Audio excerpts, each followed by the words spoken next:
नमस्कार प्रिय भक्तों और दर्शकों, स्वागत है आपका हमारे इस पवित्र और प्रेरणादायक वीडियो में, जहां हम रोजाना की तरह आपके दिन को आध्यात्मिक ऊर्जा से भर देंगे। आज हम बात करेंगे पंचांग की कथाओं की और उन रहस्यों की जो आपके जीवन को बदल सकते हैं। तो चलिए शुरू करते हैं इस सफर को उत्साह के साथ। हरे विष्णु, हर हर परमेश्वर, आप सभी का दिन शुभ हो। आज दिनांक है 10 फरवरी, दिन है मंगलवार और आज है फाल्गुन मास की कृष्ण पक्ष की नवमी तिथि। और नवमी तिथि आज सुबह 6 बजे से शुरू होगी, जिसकी समाप्ति होगी कल सुबह 8 बजे पर। आज ब्रह्म मुहूर्त सुबह 5:15 से 6:02 तक रहेगा। सूर्योदय होगा सुबह 7:10 पर। सूर्यास्त का समय रहेगा शाम 6:20 पर और राहु काल सुबह 8 बजे से 9:30 तक रहेगा। आज सुबह 6 बजे तक अनुराधा नक्षत्र रहेगा, बाद में ज्येष्ठा नक्षत्र प्रारंभ हो जाएगा। अब सुनिए फाल्गुन मास महात्म्य के 9वें दिन की कथा, जिसमें परमेश्वर जी भगवान कुमार जी अर्थात देव सेनापति भगवान से कहते हैं कि हे देव सेनापति, जो महापापी और उससे भी बड़े पाप करने वाले हैं, वे भी ज्वाला तीर्थ में स्नान करने मात्र से ही शुद्ध हो जाते हैं। जैसे बहुत गंदा सोना आग में तपाकर साफ हो जाता है, उसी तरह शरीरधारी इंसान ज्वाला तीर्थ में आकर पाप रहित हो जाता है। जो 5 तरह के बड़े पाप करने वाले हैं, वे भी इस तीर्थ में स्नान करके प्राणायाम और जप से पवित्र हो जाते हैं, ऐसा मेरा विश्वास है। और यहाँ पर जो 5 पत्थर हैं, उनमें हमेशा भगवान हरि की मौजूदगी है। वहीं पर सभी पापों को नष्ट करने वाला ज्वाला तीर्थ भी है। देव सेनापति जी ने पूछा, पिताजी, वहाँ कैसी 5 पत्थर हैं और किसने उनका निर्माण किया? ये सब बातें पूरी तरह विस्तार से बताने की कृपा करें। तब परमेश्वर कहने लगे कि बेटा, वहाँ पर देवर्षि शिला, सिंह शिला, सुअर शिला, गरुण शिला और ऋषि शिला, ये 5 पत्थर प्रसिद्ध हैं, जो सभी इच्छाओं को पूरा करने वाले हैं। एक समय देवर्षि ने एक पत्थर पर बैठकर हवा का सेवन करते हुए महाहरि जी का दर्शन करने के लिए कठिन तप किया। वे 60,000 साल तक पेड़ की तरह स्थिर होकर उसी पत्थर पर बैठे रहे। इसके बाद भगवान हरि एक विद्वान का रूप लेकर दया से उनके सामने गए और उन श्रेष्ठ देवर्षि से कहा कि ऋषि, बताओ तुम क्या चाहते हो? तब देवर्षि ने कहा, आप कौन हैं और इस सुनसान जंगल में आपके दर्शन से मेरे मन में बड़ी खुशी हो रही है। देवर्षि के ऐसा कहने पर भगवान हरि ने दया करके उन्हें अपने दिव्य रूप का दर्शन कराया। उनके हाथों में शंख, चक्र, गदा आदि हथियार शोभायमान थे। वे पीले वस्त्र से सजे और कमलों की माला से अलंकृत थे। लक्ष्मी जी का पवित्र निवास भूत भगवान का सीना श्री चिन्ह और रत्न की चमक से भी चमक रहा था। उनके सेवक भगवान की स्तुति कर रहे थे। उन्हें देखते ही देवर्षि के शरीर में नई जान आ गई और वे झट से खड़े हो गए। हाथ जोड़कर बार बार नमस्कार करते हुए जगत के स्वामी हरि जी की स्तुति करने लगे कि जो सबके गवाह और पूरे जगत के मालिक हैं, जिन्होंने भक्तों की इच्छा से दिव्य शरीर धारण किया है और जो शरण में आने वालों के लिए दया का सागर हैं। वे पवित्र दिव्य मूर्तिधारी भगवान हरि मुझ पर खुश हों, जो पूरे जगत के हित के लिए और अच्छे लोगों के मन को खुश कर उनका कल्याण करने के लिए जल्दी ही अपनी उत्तम शक्तियों द्वारा दिव्य शरीर धारण कर खुशी से दिव्य लीला और हंसती आँखें दिखाते हैं। सत्व गुण का समूह ही जिनका रूप है, वे भगवान हरि मुझ पर प्रसन्न हो। प्रभु, आप सर्वव्यापी संकर्षण, प्रद्युम्न तथा अनिरुद्ध स्वरूप हरि जी को मेरा बार बार नमस्कार है। हे जनार्दन, आज तो आपके दर्शन से मेरा जीवन सफल हो गया, मेरी तपस्या सफल हुई और मेरा ज्ञान भी सार्थक हो गया। देवर्षि की इस स्तुति को सुनकर भगवान कहने लगे, देवर्षि, तुम्हारी इस तपस्या और स्तुति से मैं खुश हूँ। तीनों लोकों में तुमसे बड़ा मेरा कोई भक्त नहीं है। तुम्हारा कल्याण हो। अब तुम कोई वर मांगो। तब देवर्षि कहने लगे, देव, अगर आप मुझे वरदान देते हैं तो एक तो अपने चरणों में अटल भक्ति मुझे दीजिए। मेरे पत्थर के पास रहना आप कभी मत छोड़िएगा, ये मुझे दूसरा वर दीजिए। और मेरे इस तीर्थ के दर्शन, स्पर्श, स्नान और आचमन करने वाला इंसान फिर संसार में शरीर न धारण करे, ये मेरा तीसरा वर है। सुनकर भगवान बोले, ठीक है, मैं तुम्हारे प्यार से सभी जीवों को मुक्ति देने के लिए तुम्हारी तीर्थ में जरूर रहूंगा। ऐसा कहकर भगवान हरि वहीं गायब हो गए। इसके बाद देवर्षि भी कुछ दिनों तक पवित्र क्षेत्र में रहकर मथुरा शहर को चले गए। देव सेनापति जी ने कहा, प्रभु, अब मुझे ऋषि शिला की महिमा भी बताइए। तब परमेश्वर कहने लगे कि पहले त्रेता युग के अंत में ऋषि जी तीर्थ यात्रा का कष्ट सहते हुए मथुरा शहर में आए। वहां उन्हें देवर्षि का दर्शन हुआ। ऋषि जी ने देवर्षि का पूजन किया और उन्हें प्रणाम किया। तब उन्होंने जहां साक्षात हरि मौजूद हैं उस पवित्र क्षेत्र का महत्व बताया कि साधु, पवित्र तीर्थ बड़ा क्षेत्र है, वहां भगवान हरि का हमेशा निवास है। तुम वहीं जाओ, वहां तुम्हें साक्षात हरि का दर्शन होगा। यह सुनकर ऋषि जी को बड़ा आश्चर्य हुआ। वे पवित्र आश्रम में आए और वहां स्नान करके पत्थर पर बैठकर परम उत्तम 8 अक्षर वाला मंत्र ओम नमो हरिये का जप करने लगे। 3 रात तक जप करने के बाद आखिरकार भगवान जनार्दन उन पर प्रसन्न हो गए और उन्हें शंख, चक्र, गदा, कमल और माला आदि से सजे अपने दिव्य रूप का दर्शन कराया। उन्हें देखकर ऋषि जी तेजी से उठे और प्रणाम करके बड़ी प्रेम भरी आवाज में उनकी स्तुति करने लगे कि हे प्रभु, हे हरि, इस नश्वर संसार में आपके दोनों चरण ही असली हैं। संसारी लोगों का उद्धार कैसे हो? हे अच्युत, मैं आध्यात्मिक आदि 3 तापों से बहुत थका हूँ। अनेक तरह के बढ़े ज्ञान से ढके संसार रूपी कोहरे में भटक रहा हूँ। कृपा से मेरा उद्धार कीजिए। हे करुणा सागर, अनेक योनि में दबकर निकलने से मिली गर्भवास की शारीरिक पीड़ा को मैं कितनी बार सह चुका हूँ। अब मेरी रक्षा कीजिए। बुढ़ापा, मौत और बचपन आदि के दुखों से भरे संसार में मैं बहुत दुखी हूँ। फिर भी इस दुख के समुद्र में मुझे सुख लग रहा है। हे दया सागर, मेरी रक्षा कीजिए। हे प्रभु, कभी मैं कीड़े योनि में पड़ा, कभी अंडे से जन्मा, कभी पशु योनि में आया और कभी भाग्य से मनुष्य शरीर मिला। सब योनियों में जन्म लेकर मैं बहुत कष्ट भोग चुका हूँ। अब पूरी तरह कमजोर और अनाथ हूँ। हे अच्युत, दया करके अपनी शरण में आए मुझ सेवक का उद्धार कीजिए। बुद्धिमान ऋषि जी के ऐसा कहने पर भगवान हरि प्रसन्न होकर बोले, हे ब्राह्मण, मुझसे कोई वर मांगो। तब ऋषि जी ने कहा, भगवान, हे दीनों के रक्षक, अगर आप मुझ पर खुश हैं तो अपने पूजन और दर्शन में मुझे अटल भक्ति दीजिए। साथ ही मैं चाहता हूँ कि इस पत्थर पर आपका निवास हमेशा बना रहे। यही मेरे लिए सबसे बड़ा वर है। तब बहुत अच्छा कहकर भगवान हरि गायब हो गए। इसके बाद ऋषि जी बहुत खुश होकर अपने पिता के आश्रम में चले गए। जो इंसान इस प्रसंग को सुनता या सुनाता है उसे भी भगवान गोविंद मिलते हैं। परमेश्वर कहते हैं कि ऋषि जी से विनीता के गर्भ से 2 महाबली पुत्र हुए, जिनका नाम था गरुण और अरुण। इनमें अरुण सूर्य के सारथी बने और गरुण ने भगवान हरि का वाहन बनने की इच्छा से पवित्र क्षेत्र के दक्षिण भाग में पर्वत के शिखर पर कठिन तप शुरू किया। वे फल, जड़ और पानी से गुजारा करते, द्वंद्वों को सहते और जप में श्रेष्ठ होकर एक पैर पर खड़े होकर जप करते थे। भगवान के दर्शन की इच्छा से उन्होंने कई साल कठिन तप किया। तब साक्षात भगवान हरि पीले वस्त्र पहनकर अपने शंख, चक्र आदि हथियारों से युक्त होकर पूर्व दिशा में पूर्ण चंद्र की तरह गरुण के सामने प्रकट हुए और बादल जैसी गहरी आवाज में बोले। फिर भी गरुण का ध्यान नहीं टूटा, यानी तप में लीन गरुण का ध्यान नहीं भंग हुआ। तब उन्होंने अपना श्रेष्ठ शंख बजाया, लेकिन उससे भी गरुण का ध्यान नहीं टूटा। तब भगवान सांस के साथ गरुण के अंदर घुसकर उन्हें बाहर की ओर ध्यान केंद्रित करके फिर बाहर आकर प्रकट हो गए। उस समय भगवान हरि को सामने देखकर गरुण निर्भय हो गए। उनके पूरे शरीर में रोमांच हुआ और हाथ जोड़कर उन्होंने भगवान की स्तुति शुरू की कि हे भगवान, तीनों लोकों में रहने वाले देहधारियों का दिल आपका घर है, आपकी जय हो। संसार की उत्पत्ति, स्थिति और संहार रूपी लीला से जो आपकी 3 मूर्तियां हैं, उनकी कीर्ति से पूरा जगत चमकता है। जैसे सूर्य अपनी किरणों से दुनिया को रोशन करता है, आप अपने भक्तों के हृदय कमल में भौरे की तरह शोभा पाते हैं। अपनी विद्या से आपका मन हमेशा चमकता रहता है।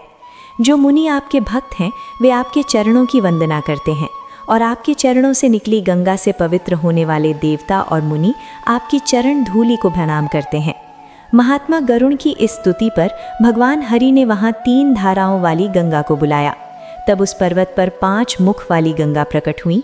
उसी के जल से गरुण जी ने भगवान को अर्घ्य दिया।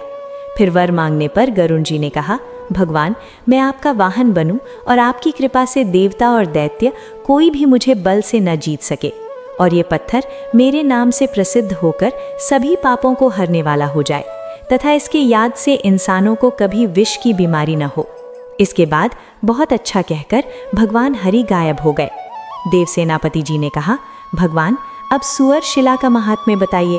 तब परमेश्वर बोले कि हे देव सेनापति, रसातल से पृथ्वी का उद्धार करके और युद्ध में दैत्य को मारकर भगवान सुअर पवित्र क्षेत्र में आए और प्रलय काल तक वहीं रहे। सुअर जी ने पत्थर के रूप में वहां निवास किया। देव सेनापति जी ने कहा, प्रभु अब सिंह शिला का महात्म्य कहिए। तब परमेश्वर बोले कि भगवान सिंह अपने नाखूनों से लीला से दैत्य का वध करके प्रलय काल की अग्नि जैसे चमकते दिखे। तब दयालु देवताओं ने आकर दूर से लीला से अवतार धारण करने वाले भगवान हरि की स्तुति की। तब अपनी तेज से सभी देवताओं और असुरों को व्याप्त करने वाले भगवान सिंह प्रसन्न होकर बोले, हे देवताओं, तुम मुझसे कोई वर मांगो जो तुम्हारी शांति और सुख का साधन हो। उस समय देवताओं के स्वामी सृष्टिकर्ता कहने लगे, भगवन, हे प्रभु, हे सिंह देव, आपका ये उग्र रूप सभी देहधारियों को डराने वाला है, इसलिए इसे समेट लीजिए। उनकी प्रार्थना पर दिव्य रूप धारण करके भगवान ने फिर कहा, देवताओं, मैं तुम पर बहुत प्रसन्न हूँ, बोलो अब मैं तुम्हारा कौन सा काम करूँ। तब देवता कहने लगे, प्रभु, हमारा वर यही है कि आप मन को खुश करने वाले शांत चार भुजा रूप से हमें दर्शन दिया करें। तब भगवान ने उन्हें दिव्य दृष्टि से देखकर पवित्र आश्रम को चले गए। इसके बाद देवताओं का डर शांत हुआ और उन्होंने जल में विराजमान भगवान हरि का दर्शन, नमस्कार और परिक्रमा करके उन्हीं में मन लगाकर अपने लोक चले गए। जिसके बाद बड़ी भक्ति से नम्र तपस्वी ऋषि आए और अद्भुत पराक्रम वाले भगवान सिंह का दर्शन करके उनकी स्तुति करने लगे। संपूर्ण विश्व के स्वामी, हे जगत स्वामी, आपको नमस्कार है, आपको नमस्कार है। विश्व को अभय देने वाले, हे विश्व रूप, आप दया के समुद्र हैं, आपके चरण कमल तीर्थ रूप हैं। हे लक्ष्मीपति, हम पर दया कीजिए। भक्त की इच्छा के अनुसार विचित्र शरीर धारण करने वाले, हे विश्वमुख, विश्व पालन करने वाले, आप प्रसन्न होइए। तब भगवान सिंह प्रसन्न होकर ऋषियों से बोले, हे ऋषियों, वर मांगो। ऋषि बोले, हे जगत स्वामी, अगर आप प्रसन्न हैं तो कृपा करके कभी इस पवित्र क्षेत्र का त्याग न करें, यही हमारा वर है। तब भगवान ने ठीक है कहकर उनकी प्रार्थना स्वीकार की। इसके बाद सभी ऋषि अपने आश्रम चले गए और भगवान सिंह भी पत्थर रूप हो गए। जो 3 उपवास करके वहाँ भगवान सिंह के जप और ध्यान में लगता है, वो साक्षात सिंह रूपधारी भगवान का दर्शन पा लेता है। जो इंसान श्रद्धा से इस प्रसंग को सुनता या सुनाता है, वो सभी पापों से मुक्त होकर अंत में वैकुंठ में रहता है। इस प्रकार फाल्गुन मास महात्म्य का आज का अध्याय पूरा हुआ। अब सुनिए लक्ष्मी नित्य नियम की कहानी और 40 पाठ। इस कहानी को लक्ष्मी माता कहती थीं और प्रभु राम सुनते थे। एक दिन राम भगवान को बाहर जाना पड़ा तो लक्ष्मी माता कहने लगी, भगवान, मेरा 12 साल का नियम है, अब आप बाहर जाएंगे तो मैं अपनी कहानी किसे सुनाऊंगी। तब राम ने कहा, लक्ष्मी, तुम कुएं की दीवार पर बैठ जाना और वहाँ पानी भरने आने वाली औरतों को अपनी कहानी सुना देना। लक्ष्मी माता कुएं पर बैठ गई। तभी एक महिला आई। उसने रेशम की साड़ी पहनी थी और सोने का कलश ले रखा था। लक्ष्मी माता ने कहा, बहन, मेरा 12 साल का नियम सुन लो। लेकिन वो बोली, मैं सुनूंगी तो घर देर से पहुंचूंगी और मेरी सास झगड़ा करेगी, इसलिए नहीं सुनी और घर चली गई। लेकिन घर पहुंचते ही साड़ी फट गई, कलश मिट्टी का हो गया। सास ने पूछा, बहू, ये किसका दोष लिया? बहू बोली, सास जी, कुएं पर एक औरत बैठी थी, उसने कहानी सुनाने को कहा लेकिन मैंने नहीं सुनी, शायद वही फल मिला। बहू की बात सुन अगले दिन सास वही साड़ी और कलश लेकर कुएं गईं। वहां लक्ष्मी माता बैठी मिली तो लक्ष्मी ने कहा, बहन, मेरी कहानी सुन लो। सास बोली, एक बार क्या, मैं 4 बार सुनूंगी। तब लक्ष्मी बोली, राम आए भाई आए, देश के पूजक आए, नियम का नियम लाए। आओ राम, बैठो राम, साफ रसोई खाओ राम, मक्खन चीनी खाओ राम, दूध मिश्री पियो राम, सूत का पलंग बिछाओ राम, शॉल ओढ़ाओ राम, शॉल ओढ़ो राम। जब बोलूं राम ही राम, राम सबके काम सवारे, खाली घर भरेंगे, सबका उद्धार करेंगे। श्री राम जय जय राम। सास बोली, बहन, कहानी अच्छी लगी। फिर कहानी सुनकर सास घर गई और साड़ी फिर रेशम की हो गई, कलश सोने का। बहू ने देखा तो पूछा, सास माँ, आपने कैसे किया? सास बोली, बहू, तू दोष लेकर आई, मैं दोष उतार कर आई। बहू ने पूछा, वो कुएं वाली कौन है? सास ने बताया, वो लक्ष्मी माता है, पुराना नया कर देती हैं, खाली घर भर देती हैं, लक्ष्मी का वास कर देती हैं, मन की इच्छा पूरी कर देती हैं। बहू बोली, माँ, फिर मुझे भी सुना दो। सास बोली, ठीक है, सुन। राम आए भाई आए, देश के पूजक आए, नियम का नियम लाए, आओ राम बैठो राम, साफ रसोई खाओ राम, मक्खन चीनी खाओ राम, दूध मिश्री पियो राम, सूत का पलंग बिछाओ राम, शॉल ओढ़ाओ राम, शॉल ओढ़ो राम। जब बोलूं राम ही राम, राम सबके काम सवारे, खाली घर भरेंगे, सबका उद्धार करेंगे। बोलो श्री राम जय जय राम। कहानी सुन बहू बोली, माँ कहानी अच्छी है।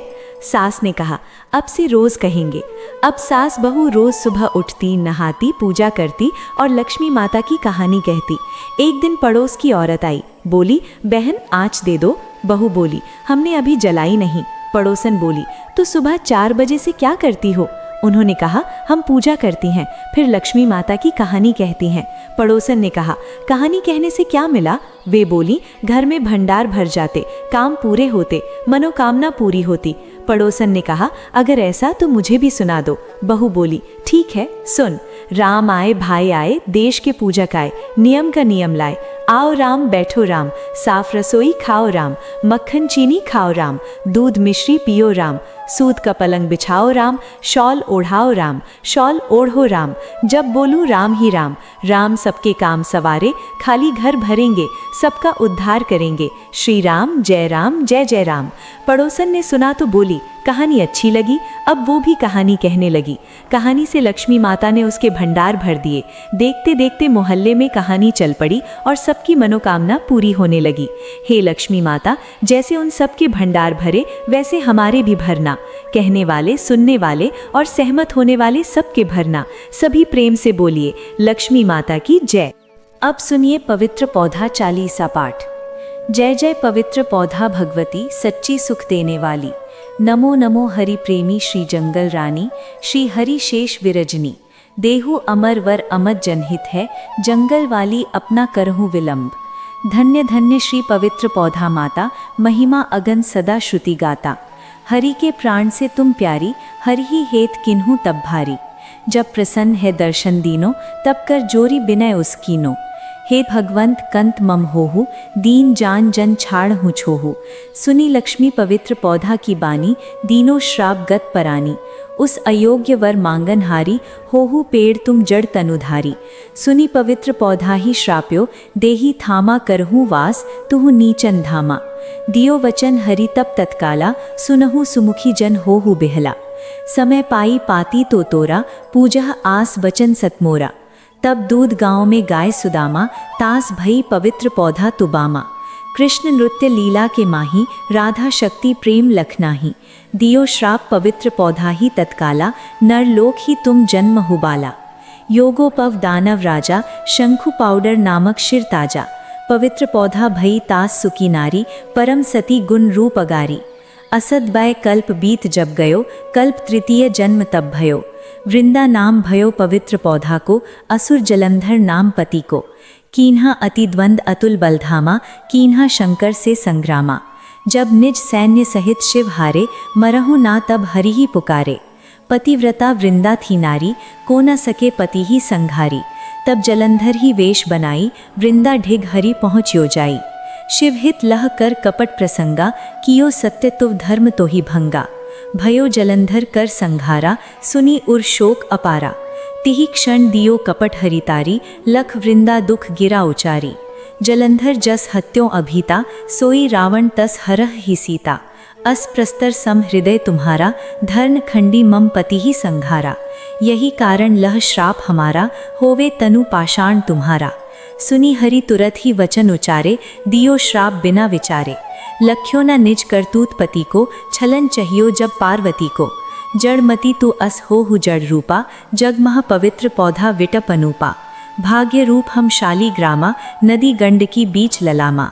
जो पवित्र पौधा दल हम ही चढ़े, सब सुख भोगी परम पद पय है। बिन पवित्र पौधा हरि जलत शरीरा, अतिशय उठत शीस उर पीरा। जो पवित्र पौधा दल हरि शीर धारत, सो सहस्त्र घट अमृत डारत। पवित्र पौधा हरि मन रंज निहारी, रोग दोष दुख भंज निहारी। प्रेम सहित हरि भजन निरंतर, पवित्र पौधा राधा में नाही अंतर। व्यंजन हूँ छपन हुआ, बिन पवित्र पौधा दल न हरिह प्यारा। सकल तीरथ पवित्र पौधा तरु छाही, लहत मुक्ति जन संशय नाही। कवि सुंदर एक हरिगुण गावत, पवित्र पौधा ही निकट सहज गुण पावत। बसत निकट दुर्वासा धामा, जो प्रयास ते पूर्व ललामा। पाठ कर ही जो नित नर नारी, हो ही सुख सहित त्रिपुरारी। पवित्र पौधा चालीसा पढ़, पवित्र पौधा तरु गृहधारी। दीप दान कर पुत्र फल पाऊं, बंधु नारी सकल दुख दरिद्र हरिहारे। परम प्रसन्न आसे धन जन लड़, गृह बसहे पूर्ण अत्रला। अभिमत फल जगत महला, पूर्ण सब काम जे दल अर्पहे। पवित्र पौधा तह सहस बसहे हरि राम। पवित्र पौधा महिमा नाम लखे, पवित्र पौधा सुत सुख राम। मानस 40 रचो जग में, तुलसीदास पवित्र पौधा महारानी की जय। श्री हरि विष्णु भगवान की जय। श्री पवित्र ग्रंथ भगवान की है आरती, पापियों को पाप से है तारती। श्री पवित्र ग्रंथ भगवान की है आरती, पापियों को पाप से है तारती। ये अमर किताब, ये मुक्ति मार्ग, ये 5वां वेद अनोखा। नई रोशनी जलाने वाला हरि नाम यही, हरि घर यही, हरि नाम यही, हरि घर यही। यही जगत कल्याण की आरती, पापियों को पाप से है तारती। श्री पवित्र ग्रंथ भगवान की है आरती, पापियों को पाप से है तारती। ये शांति गान पवित्र पवित्र, पाप मिटाने वाला, हरि दर्शन दिखाने वाला। ये सुख देने वाला, ये दुख हरने वाला, ये सुख देने वाला, ये दुख हरने वाला। श्री मधुनाशक की आरती, पापियों को पाप से है तारती। श्री पवित्र ग्रंथ भगवान की है आरती, पापियों को पाप से है तारती। ये मीठे बोल जगत बंधन खोल, सही रास्ता दिखाने वाला, बिगड़ी बनाने वाला। श्री राम यही बादल श्याम यही, श्री राम यही बादल श्याम यही। यही प्रभु की महिमा की आरती, पापियों को पाप से है तारती। श्री पवित्र ग्रंथ भगवान की है आरती, पापियों को पाप से है तारती। श्री पवित्र ग्रंथ भगवान की है आरती, पापियों को पाप से है तारती। भक्तगण, आपको ये कथाएं कैसी लगी हमें कमेंट करके ज़रूर बताना। अगर आपको कथाएं अच्छी लगती हैं तो वीडियो को लाइक कीजिएगा और चैनल को ज़रूर सब्सक्राइब कीजिएगा। मिलते हैं अगली कथा में। राधे राधे भक्तगण।